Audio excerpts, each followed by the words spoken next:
नमस्कार, स्वागत है आपका नारद मुनि हेल्थ बॉक्स में। मैं हूं अनुपम गुप्ता। दोस्तों, आज हमारे हेल्थ बॉक्स में हम जो बात करने वाले हैं वो करने वाले हैं हम सीड्स की। जी हाँ, ये सीड्स जो हैं बड़े पॉकेट फ्रेंडली होते हैं और बहुत अच्छा विकल्प है ड्राई फ्रूट्स का। सबसे पहले हम अगर बात करेंगे तो बात करते हैं कद्दू के बीज यानी कि पम्पकिन सीड्स। ये पम्पकिन सीड्स जो है एल्कलाइन होते हैं। एक ही ऐसा सीड्स है जो कि एल्कलाइन है, तो एसिडिटी वाले खुश हो जाइए। अगर आप एसिडिटी से परेशान हैं तो आप ज़रूर से अपने कद्दू के बीज को ऐड करिए। ग्रीन कलर के मिलते हैं, हमको कोई भी स्टोर से मिलेंगे। हम इनको कैसे स्टोर करना है इसके बारे में भी हम ज़रूर चर्चा करेंगे। और इसी के साथ हम देखें तो और क्या बात, आप क्या फ़ायदा कर रहा है हमको कद्दू के बीज, हमको पम्पकिन सीड्स क्या क्या फ़ायदे कर रहे हैं। तो देखिए, इन्फ्लेमेशन जो सूजन आ जाती है आर्थराइटिस में, वहाँ पर बहुत ज़्यादा हेल्पफुल है।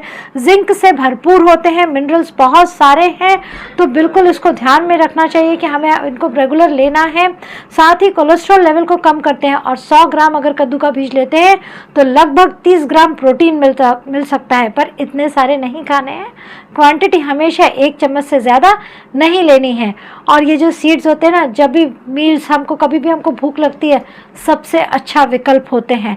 फटाक से खा लीजिए। हमारी पॉकेट फ्रेंडली की तो बात हुई, तो हमारी पॉकेट के वैसे भी वो फ्रेंड्स हैं क्योंकि किसी भी छोटी सी डिब्बी में आ जाते हैं। इसके बाद अगर हम बात करें तो आता है सनफ्लावर सीड्स। ये सनफ्लावर सीड्स क्या कर रहे हैं, एक्चुअली में रिच होते हैं विटामिन ई में। विटामिन ई किसके लिए ज़रूरी है, हमारी स्किन के लिए, हमारे बालों के लिए, हमारे नाखूनों के लिए विटामिन ई बहुत आवश्यक है। साथ में इसमें हमको B1 मिल जाता है अच्छे से, ताकि हमें एनर्जी मिलती रहे बॉडी में। साथ में और बात करें तो देखें तो इसमें इन्फ्लेमेशन, एंटी इन्फ्लेमेटरी होता है। जो सूजन वगैरह की प्रॉब्लम होती है तो वहाँ बहुत फ़ायदेमंद है। हमारा इम्यून सिस्टम स्ट्रॉन्ग करता है, मैग्नीशियम से भरपूर होता है। इसके बाद जो नेक्स्ट आता है अलसी के बीज।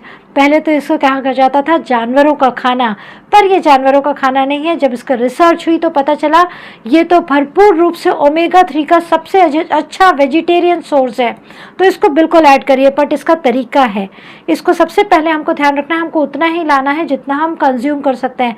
ये सस्ता मिलता है, तो इस चक्कर में ये ना हो कि हम 1 किलो लेके आ जाएं और फिर उसको हम यूज़ नहीं करें, 6 महीने तक वो चलता रहे। सिके हुए मार्केट से कभी नहीं लाना है, नमक वाले नहीं खाना है, क्योंकि नमक ज़्यादा नुकसान करता है। तो हमें करना क्या है, तो हमें फ्लैक्स सीड्स को घर में सेकना है, थोड़ा सा क्रश कर लेना है, क्योंकि लैक्सेटिव होता है इनका, तो कई बार हम इसको डाइजेस्ट नहीं कर पाते हैं। अगर हम इनको क्रश करके लेंगे तो इजीली हम इनको डाइजेस्ट कर पाते हैं, एब्जॉर्ब कर पाते हैं, इसके पूरे पोषक तत्वों को अच्छे से एब्जॉर्ब कर पाते हैं। तो ये ध्यान रखना है। तो थोड़ा सा सेकना है 3-4 दिन का, और उसके बाद उसको क्रश करके खाना है। नहीं तो आप क्या कर सकते हैं, बहुत सीधा सरल उपाय है, इसका थोड़ा सा आटा ग्राइंड करके रख लीजिए 3-4 दिन के लिए। इसको स्टोर फ्रिज में ही करना है। जो वहाँ आटा बनाएंगे तो जब भी आप रोटियां बनाने जाए ना, तो उसको उसमें 1 स्पून डाल लें। ये कच्चा आटा है। अब क्या हुआ, रोटी सिकी तो वो साथ में सिक गए, बढ़िया, पता भी नहीं चला और हमको ओमेगा 3 बहुत अच्छे से मिल गया। तो ये बहुत अच्छे से हमको इस चीज़ का ध्यान रखना है कि फ्लैक्स सीड्स को हमेशा सेक के, घर में सेक के खाना है। क्या है मिल रहा है हमको, बहुत अच्छे फाइबर्स मिल जाते हैं जो हमारी गट हेल्थ के लिए बहुत अच्छा है। ओमेगा 3 कहाँ कहाँ फ़ायदा नहीं करता है, हमारे पूरे शरीर में बहुत सारे फ़ायदे दे रहा है। हमारी ब्रेन हेल्थ के लिए सबसे इम्पॉर्टेंट है, साथ ही इन्फ्लेमेशन में बहुत फ़ायदा देता है, ब्लड प्रेशर कंट्रोल करने में फ़ायदा देगा, जॉइंट्स हेल्थ में जो भी प्रॉब्लम होती है वहाँ पर वो बहुत ज़्यादा हेल्प करता है, डाइजेशन अच्छा करेगा, स्किन अच्छी करेंगे, बाल अच्छे करेंगे।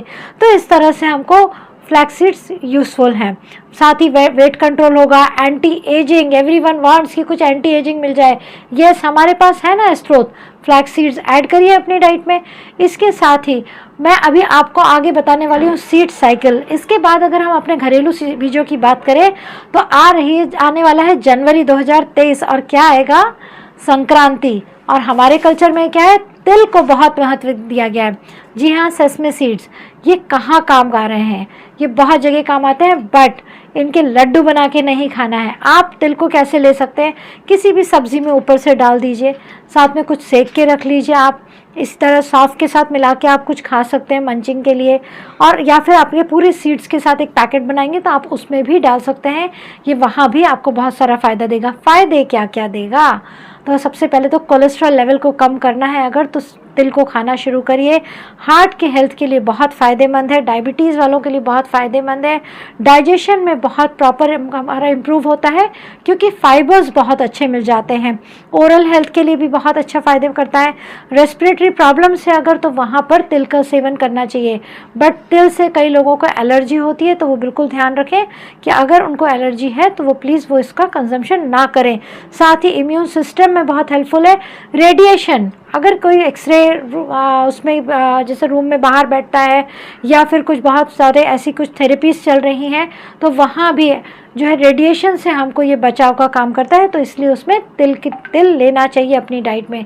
इसके बाद आते हैं चिया सीड्स। काले काले छोटे से होते हैं, बड़े यमी यमी लगते हैं। माइग्रेन वालों के लिए एक बहुत अच्छा इलाज है। कभी भी माइग्रेन का अगर इशू है तो 1 बॉटल पानी लीजिए, उसमें 1 स्पून चिया सीड्स डालिए। जब भी आप बाहर मूव करें, कहीं भी आ जाएं, उसको शेक किया और वो पानी को कंज्यूम किया।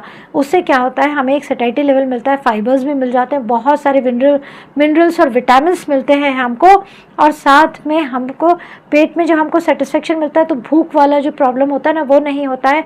बॉडी हाइड्रेट होती रहती है क्योंकि साथ में पानी जा रहा है।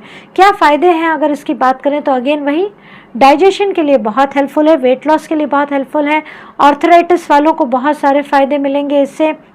कोलोन हमारा पूरा क्लीन करके रखता है, बहुत ही भरपूर है एंटीऑक्सीडेंट से, साथ में शुगर लेवल कंट्रोल कर रहा है ये। तो इस तरह से एन नंबर्स ऑफ बेनिफिट्स मिलेंगे। इसके बाद आता है हमारे खसखस, Poppy seeds. Usually Poppy seeds की जो क्वांटिटी है बहुत लिमिटेड करना चाहिए। नींद वालों के लिए बहुत फ़ायदेमंद है, जिनको नींद नहीं आ रही है ना, वो कैसे इससे कर सकते हैं, अपनी नींद को प्रॉपर भरपूर ले सकते हैं। तो तरीका ये है कि आपको कुछ नहीं करना है, पॉपी सीड्स को ग्राइंड कर लीजिए, स्टोर अगेन फ्रिज में ही करना है। रात को सोते टाइम आधा चम्मच 1 कप दूध में, अगर आपने 1 गिलास दूध लिया तो 1 चम्मच ले लीजिएगा, वैसे आधा चम्मच is more than enough. Half spoon को आराम से दूध में उबालिए बिना शक्कर के, और उसके बाद उसको आप कंज्यूम करिए। अब ये पॉपी सीड्स हैं क्या? खसखस, खसखस हर घर में मिलती है। अब इन सब का एक कॉम्बिनेशन है।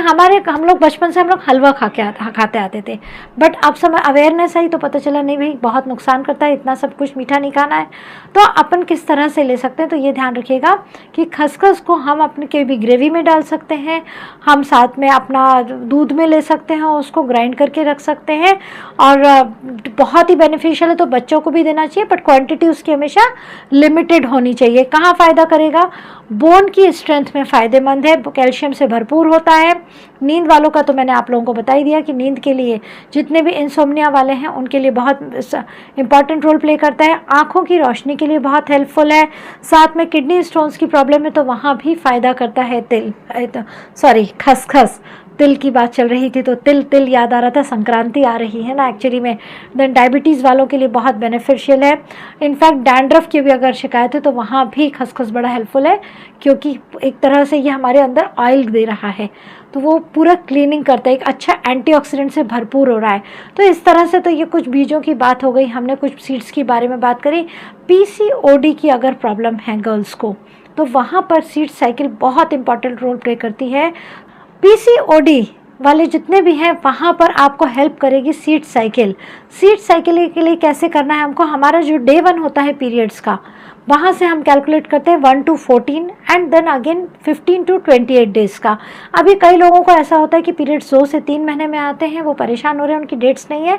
कोई बात नहीं, हमारे पास है ना एक नेचुरल डेट्स, अमावस्या और पूर्णिमा। स्टार्ट करिए अमावस्या से, अमावस्या के दिन को पहला दिन मानिएगा, और वहाँ से आपको स्टार्ट करना है कॉम्बिनेशंस। तो क्या है कॉम्बिनेशन? हमको लेना है यहाँ से 1 से 14 दिन की जो मेंस्ट्रुअल साइकिल होती है उसमें हमको लेना है 1 टीस्पून पम्पकिन सीड्स, साथ में उसमें ऐड करना है हमको 1 टीस्पून फ्लैक्स सीड्स। अब फ्लैक्स सीड्स कौन से वाले? सिके हुए, क्रश किए हुए। पम्पकिन सीड्स तो कच्चे भी चलेंगे। इनको दोनों को मिला के हमको कंज्यूम करना है। शाम के टाइम ले लीजिए, या 11-12 बजे दोपहर का जो टाइम होता है, कुछ स्नैकिंग टाइम होता है, वहाँ पर हम ले सकते हैं। और इसके साथ ही 15 से 28 दिन में हम क्या लेंगे? Light colour seeds, that is sunflower 1 चम्मच और सेसमी यानी तिल 1 चम्मच। अगेन इन दोनों को भी हमने वही 11-12 बजे कंज्यूम किया। ये टाइम फिक्स कर लीजिए अपने अकॉर्डिंगली, और शाम के टाइम में या फिर शाम के टाइम में ले सकते हैं। और इस तरह से हम जब इनके कॉम्बिनेशंस करते हैं तो धीरे धीरे हमारी जो साइकिल है मेंस्ट्रुअल वो पूरी इम्प्रूव होने लगती है। इसके बाद हम बात करें मेनोपॉज वालों की। अब जिनका मेनोपॉज हो गया है वो क्या करेंगे, वो इन चारों सीड्स का कॉम्बिनेशन बना के रखेंगे और चारों सीड्स को डेली कंज्यूम करेंगे। दैट इज़ 4 स्पून हो गया, 4 स्पून वो डेली एक टाइम फिक्स करके रखेंगे और वो रेगुलर खाते रहेंगे। एन नंबर ऑफ बेनिफिट्स आपको मिलेंगे जो आप खुद फील करेंगे, मुझे बताने की ज़रूरत नहीं है, आप फील करना शुरू कर देंगे। तो ये तो थे छोटे छोटे टिप्स हमारे हेल्थ बॉक्स में। और दोस्तों ये तो था आज का हेल्थ बॉक्स, और आपको आज का हेल्थ बॉक्स कैसा लगा ये ज़रूर बताइएगा कमेंट बॉक्स में। और भूलिएगा नहीं लाइक करना, सब्सक्राइब करना और शेयर करना। So thank you so much, फिर मिलते हैं बहुत जल्दी। Be healthy, be happy, bye bye.